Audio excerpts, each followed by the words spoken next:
Straight Shift with the Car Chick, the podcast that's all about cars, buying, selling, fixing, and driving, and sometimes pretty fast if you're the car chick.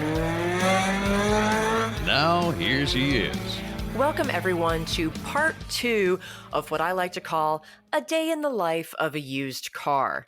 In the previous episode, we talked about used cars from the perspective of you trading yours in or selling it as a used car and how much is it really worth. Well, in part 2 today, we're going to talk about it from the other side. When you are shopping for a used car that you want to purchase. Buying used cars is obviously a little more tricky and more risky than buying new cars.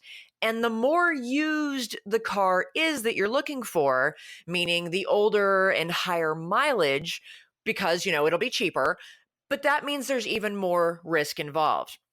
In my business, helping clients buy cars, when I look at used cars, I look at 10 different quality criteria and I look at over 30 different variables on a Carfax report.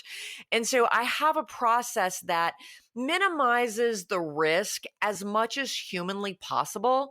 And while we don't have enough time in a 30-minute podcast to go through all 10 of those quality criteria, today I'm going to give you the big ones. And these are the ones that I feel are absolutely the most important. And ironically, the ones that a lot of used car shoppers don't do. And that's why they end up buying a lemon. So the first thing that you want to do when you are shopping for a used car is picking a good car to begin with. And that means you're finding whatever is in your budget, finding a year and a make and model that is going to have a good reliability history. Because if the car was a piece of crap when it was new, it's only going to be a bigger piece of crap buying it used, and you're guaranteed to have problems. Now, obviously, I can't go into every single car and what's good and what's not, but I'll give you an example. Cars like Hondas and Toyotas have a long history of good quality and reliability. They make some of the best used cars. As a result, they hold their value well, and you will pay more for a used Honda or a used Toyota than you would a similar year in mileage, American car. But it really makes a huge difference. I would rather have a Honda with 100,000 miles that has been well maintained than, something made by one of the American manufacturers that only has, 60 or 70,000 miles on it, because I know that Hondas are designed to last for 200,000 miles if you take care of them. So for example, if you, are trying to choose between, a Toyota Corolla and a PT Cruiser, stay far away from the PT Cruiser. At no year were those good. So be sure you do your homework on the cars themselves and decide on a vehicle that has a good reliability history. Consumer Reports is a really good source for that. You have to pay, $30 or whatever for the yearly subscription. Totally worth it. And they have some good articles about what are the best and worst used cars. And they give you, at least for the last 10 years, what was the reliability in each area. So what were some of the things some problems that were common that people reported. So Consumer Reports can be a really good research source when you are trying to decide what used car to buy. Now, the second thing you want to look at is the actual dealerships themselves. And today we're talking about buying a used car from a dealership. Obviously, there's the option of buying a used car from a private party. That is probably going to be a podcast by itself, because that introduces kind of a whole nother level of risk. And there's just different things that you've got to do when you're looking at private parties and watching out for scams. And like I said, we're just going to have to do a whole podcast on that. So we're going to look at it from the dealership's perspective. And when you're looking at the dealerships, you need to research the dealership itself. If you're out on AutoTrader or Cars.com or whatever site you're using to research and find used cars, and those two are both great, and sometimes they have different cars, so you got to look at both. But research the dealership. If you see a car that, this might be a good car, research the dealership first. Don't assume that because it's at a franchise dealership that it's automatically going to be good. Not all franchise dealerships are created equal, and some are really great, and some of them have some questionable practices. Look for reviews, get on Dealer Rater, get on Yelp, get on Google, see what the reviews are. The best one, in my opinion, is to get on the Better Business Bureau, because people will leave ridiculous reviews on Google and Yelp. Sometimes you can't trust those, but it takes a little more of a savvy buyer and a more committed person to actually file a complaint with the Better Business Bureau. So that rating, I put a lot more stock in than I would, a bad review on Yelp. But definitely research the dealership, because just because it's a big name, franchise dealership, or it's a, big well-known box name for a used car dealership, does not automatically mean that it's going to be good. And some of those big boxes are actually, they don't have the best used cars. And I don't do business with them for that reason. So be sure you research the dealership. If the dealership is what is called a buy here, pay here dealership. And what that means is that if you have no credit, if you have really crappy credit, they will finance the car for you on their lot at 30% interest. And those dealers, that is simply the bottom of the barrel in the automotive industry. They serve a niche for people that just have no other options, but 99% of them have absolute crap on their lots, and just stay away from them unless you just have absolutely no other choice. So avoid the buy here, pay here's. If it's a small mom and pop dealership, there are a few of those out there that can be really good, but you have to do a lot more research on them and talk to them. And it's just a higher level of risk. There's about, 400 odd car dealerships in the greater Charlotte area where I am headquartered. And of those, there are 3 that I will trust to buy a car, under $15,000 from. And I have done extensive research on them. I've gotten to know these people really well. And they're kind of the exceptions in that end of the business. So that's just part of what I said about, if you're looking for a cheaper used car, the risk is much higher, and you really have to be extra careful and do your diligence. But research the dealerships and, try and find a good one that has a good reputation. There are some companies that have been coming out that, say they have a completely different model. They're not a traditional dealership. They bring the car to you. There's no haggling. And while from a convenience standpoint, that can be really awesome, don't assume that the convenience translates to a good quality car. In a lot of cases, I have some personal experience with some of those companies, and sometimes they have okay cars, and sometimes the cars have been not so good. And a lot of times, the dealerships that claim to be different, they don't let you take the car for a pre-purchase inspection. You have to buy the car and then get it inspected, which I will preach all day long is a really bad idea. Never buy a used car without getting a pre-purchase inspection, because there's no point in finding out that it needs $9,000 worth of work to make it safe to drive after you've bought it. Some places do have a 3-day, you can return it, but you've gone through the trouble. You've sat there for 3 hours. You've bought the car. They've pulled your credit if you're financing. And the process of returning that car is not as easy as they may make you think. I have been through this with clients. It is a pain in the butt. And if a dealership will not allow you to have a pre-purchase inspection, then that should kind of raise a red flag in your mind of, well, why not? Are you not confident that your cars will pass that inspection and be of good quality? And that's just been my experience, buying cars for clients for the last 15 years. I've seen it all. And there's a reason I do business with some dealers and not others. So, be sure that you research that dealership and really understand the types of cars that they sell, the quality of the cars that they buy, and how much money they put back into those cars to service and recondition them before resale. Do they do necessary repairs? Do they bring the maintenance up to date? Or do they just, slap a state inspection on it, clean it up, do an oil change, and throw it out on the lot? and it may still need quite a bit of maintenance or repairs to make it a good quality car. Now, my number one rule for buying a used car, well, it's the top two.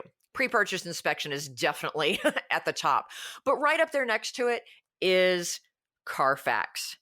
Never buy a used car without a Carfax report. A Carfax report is not going to tell you everything. Not everything that happens in the life of a car ends up getting reported to Carfax. But Carfax has been around since the 80s. They have the most extensive relationships with insurance companies, law enforcement, body shops, repair shops, dealerships. And so it's going to have a lot more information available than any of the other history reports that are out there. A lot of dealers will provide an auto check report instead of a Carfax. Auto check is better than nothing, but they've only been around for about half the time that Carfax has, and they're building more relationships and they're getting better every year. Is it the same? No, absolutely not. And it is cheaper to have an account with AutoCheck than it is for a dealer to have an account with Carfax. And so a lot of dealers are doing that to save money. Now, if you think about the grand scheme of a car dealership's business model and monthly cash flow, the difference between a Carfax account and an AutoCheck account is really a drop in the bucket for most dealerships. And if they are cutting costs in that small of an area, what else are they cutting costs on? Where else are they cutting corners to save a buck here and a buck there? That tells me a little bit about the mindset of that dealership. And sometimes your small dealers will say, well, Carfax is expensive. We're a small dealership. We can't afford it. If we want to sell cars at a good price, we have to cut our costs wherever we can. I'm sorry, but bull hockey.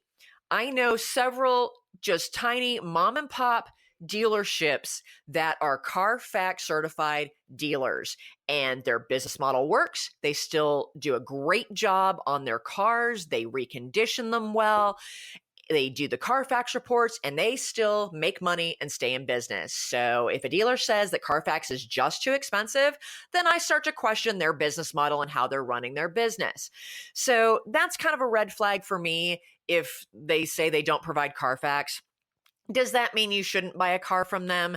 No, there aren't any absolutes with that, but I would still strongly recommend that on top of the auto check they provide, that you spend the $30 to pull a Carfax yourself or see if you can convince them to do it, because you just have so much more information available on a Carfax report. Now, when we come back, we're going to take just a super quick break. And when we come back, I'm going to go through some of the items that I look at on a Carfax report. I look at 30 different variables, and we don't have time to go over all of them, but I'm going to hit the highlights of things that you should absolutely look for on a Carfax that should be red flags and could be deal breakers for you on whether or not to buy this used car. So hang in there. Be back in 60 seconds.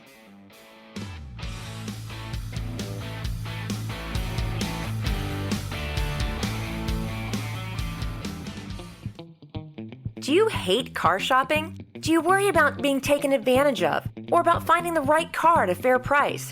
Buying a car can be a frustrating and time-consuming experience. But what if you could get a great deal without having to do a ton of research, without having to haggle, and without the fear of buying a lemon? You can. As your personal car shopper, the Car Chick will help you pick the perfect car based on your unique lifestyle, budget, and personality. She'll handle all of the legwork and negotiating for you. All you have to do is sign the papers and take the keys. It's that easy. To learn how the Car Chick can save you time, money, and hassle on your next car purchase, give us a call at 888-575-2138. That's 888-575-2138. Or visit us on the web at thecarchick.com. Ah, the Car Chick is back for more Straight Shift. Welcome back. We are talking about things that you need to look for when you are shopping for a used car. And we've talked about making sure you pick a good car in the first place, finding a dealership with a good reputation, and now we are talking about the all-important Carfax report. And I will say it again, never buy a used car without a Carfax report. Not an auto check, not a VIN history report, but a Carfax. It is the most comprehensive history report that there is out there right now. Now, I look at 30 different variables on a Carfax report. I can't tell you about all those today. If you want to learn more about Carfax, and I have an article out on my blog called Don't Judge a Car by Its Carfax, which talks about a lot of the things that I look for, but also why it's not completely comprehensive. You are not going to find everything out there, but it's a great article that goes into even more depth on what to look for on a Carfax report. So you can see that article, Don't Judge a Car by Its Carfax, on my blog at thecarchick.com. So some of the things that I look for, most people, when they look at a Carfax report, the only thing they look for is it, quote, clean, meaning are there no accidents? And that's what most dealers advertise. Hey, it's got a clean Carfax report, therefore it's a good car.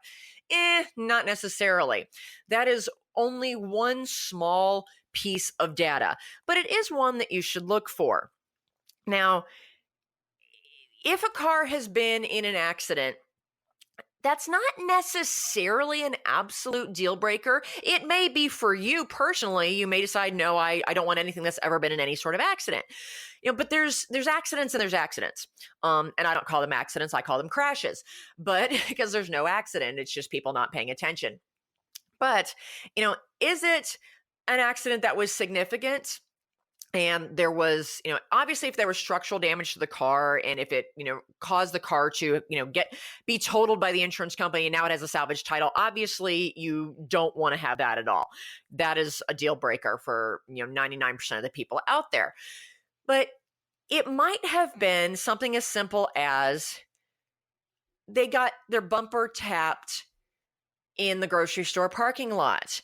And literally, it was a scratch to the plastic bumper cover that, was able to be touched up and repaired for less than $500. That's not necessarily a big deal. Who hasn't bumped their bumper onto something, the neighbor's mailbox, the side of your own garage? These things happen.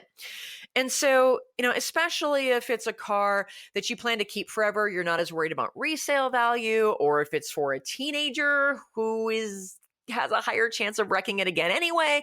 Those things are not necessarily a deal breaker, but they can be negotiating tactics, because if the Carfax is not completely clean, the car is worth a little bit less money than its counterpart that has a clean Carfax. But like I said, the accidents is not really the single most important thing on there. One of the big things that I look for is what states has the car lived in? Where has it been titled? And sometimes there'll be other records in there, like maintenance records, that show you where the car has lived. If the car has lived in a state that has a season known as winter, we don't like winter down here in the South, but if it's in a northern state or a western state where there is snow every year, meaning they put salt on the roads. And when your car drives around on those salty roads, all that salt gets up into the car and it starts the rusting process. Northern cars are rust buckets. End of story. Unless you find the rare one that was garage kept in the winter months and only driven in the spring and summer months, sometimes you'll find that, especially on your higher end, swanky cars, because a lot of richer people they'll keep their, beautiful BMW or Mercedes and only drive it in the summer. And then they'll have some sort of, crappy rust bucket, beat up old SUV or truck that they drive in the winter. But those are really hard to find. So my general rule is if it's lived up north, I'm not touching it with a 10-foot pole. And it only takes one winter up north to begin the rusting process. I'll give you an example. I had a client a couple of years ago who the transmission in her car died unexpectedly while she was on a trip, and her husband panicked and ran out, and he went to one of those, big box used car stores. I'm not going to mention any names. And he found her a 2-year-old car with only 20,000 miles on it. But I looked at it. She told me what he had done and had me look at it. And I pulled a history on it and I said, ooh, this car has lived in New York and New Jersey. That's a big red flag. I said, you got 3 days to take it back. So let's get it up on a lift. Let's have a master mechanic look at it. And sure enough, the whole underside of the car had rust on it. But what they had done is they had spray painted over the rust to try and hide it. But all the brake lines were rusted out and you could feel it wasn't braking properly. It had a broken bearing in the front differential. This car needed over $5,000 worth of work just to make it safe to drive. And that wouldn't even mitigate what the rust would eventually do over the next several years as that rust, grew and started eating away at the different, metal components under that car. So just 2 years in New York, and this car was a rust bucket. And so, yes, they took it back. So that is a big red flag for me. Another thing that I look at really, really carefully that is almost more important than whether or not the car has been in a minor fender bender is how well the car has been maintained. You can have a car that has a clean history that has never been in any sort of wreck, but the people never took care of it. They didn't change the oil on time. They didn't change the transmission fluid. They basically just drove it, and, all the fluids are nasty, and, that engine is going to start smoking. It's going to start having a ton of problems because they never took care of it. They did not do their regularly scheduled maintenance. Not all maintenance records end up on a Carfax report because not all repair shops and dealership service departments report to Carfax. But if you can find one that has a really well-documented maintenance history and you compare the history on the Carfax to the maintenance schedule for that car and they match up, then that is likely to be a better quality car. It is not a substitute for getting a pre-purchase inspection to verify that. It also doesn't guarantee that cosmetically the car will have been well cared for. In my experience, both buying and selling cars and what we see going through my husband's shop, people that are religious about their maintenance tend to also take better care of their car cosmetically. The car is important to them. They make it a priority in their budget and they take good care of it all around. So if you can find one that has a documented, really strong maintenance history, that is much better than finding one that has just no maintenance listed and you don't know. So that leads me into the final step, which is never buy a used car without a pre-purchase inspection. Now, a pre-purchase inspection by a qualified independent master mechanic. So if you're looking at a car at a dealership, don't have their service department inspect that car. They're the ones that should have inspected it in the first place before they put it on their lot. And obviously they're biased. They're not an objective reviewer of that car. And I strongly recommend using an ASE certified master technician. The reason is that the master techs have a lot more experience. They have a lot more training. They've passed a bazillion different tests. They know the most about the cars, and they're going to be a little more picky. If you choose to take the car to your mechanic or to a shop in the area, be sure you talk to that shop ahead of time and say, hey, what is your pre-purchase inspection process? Not every shop has a good pre-purchase inspection process. The good ones will tell you that they have a very set process. They'll tell you exactly how much it's going to cost. And at minimum, the things that they should be looking at are they should test whether everything works on the car.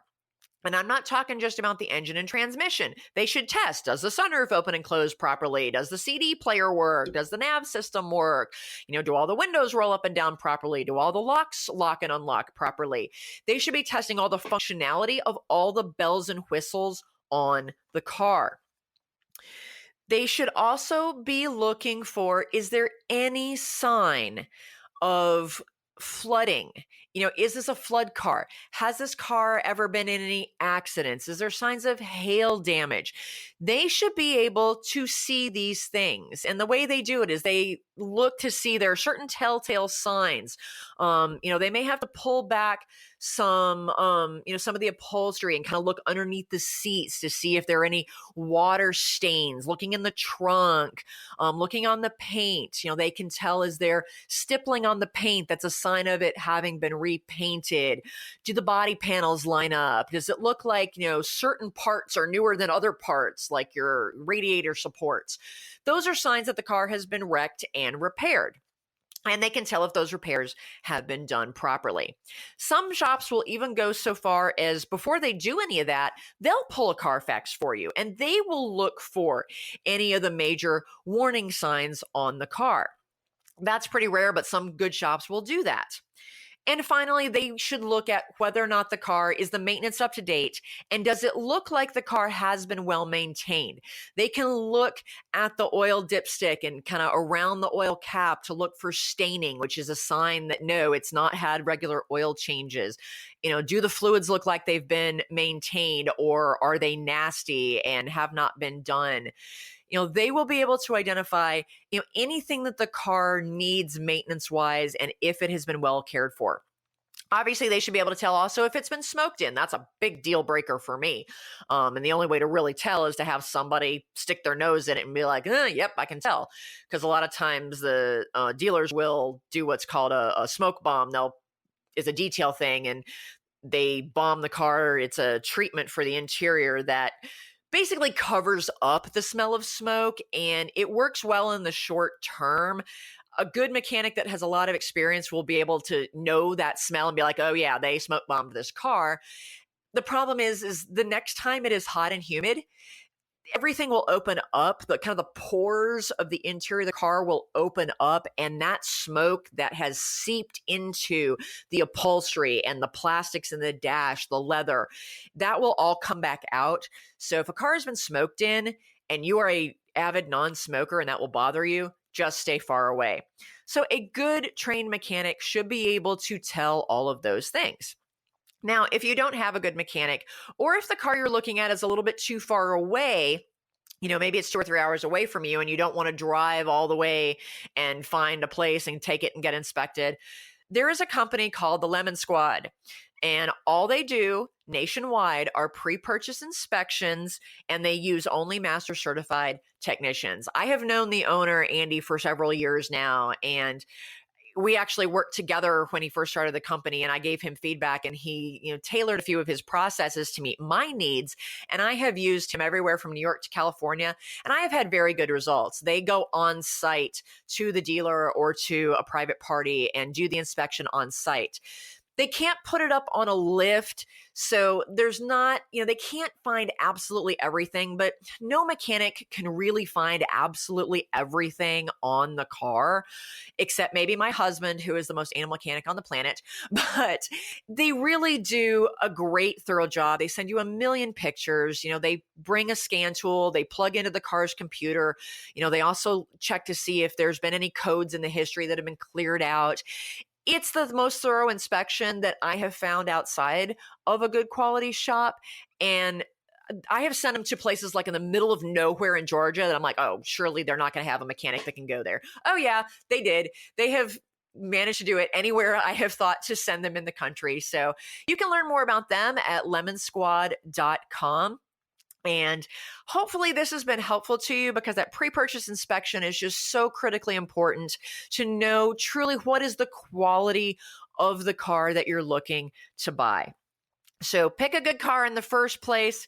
Make sure it's a dealership that has a good reputation. Pull that Carfax report and go through it with a fine-tooth comb and get a pre-purchase inspection by an independent master certified technician. It will probably cost you between 90 and $150, but it is the best money spent when shopping for a used car. I hope this has been helpful. Again, you can go to my blog at thecarchick.com. I have lots of other articles out there about Carfax reports and what to look for on used cars. And if there's anything that I can do, you can always contact me through my website. Thanks so much, folks. I'm out of here. Drive safely. The Straight Shift Podcast is copyright LeeAnn Shattuck, The Car Chick, 2017. All views expressed by guest and or co-hosts are those of the guest and or co-hosts, and not necessarily those of LeeAnn Shattuck or The Car Chick.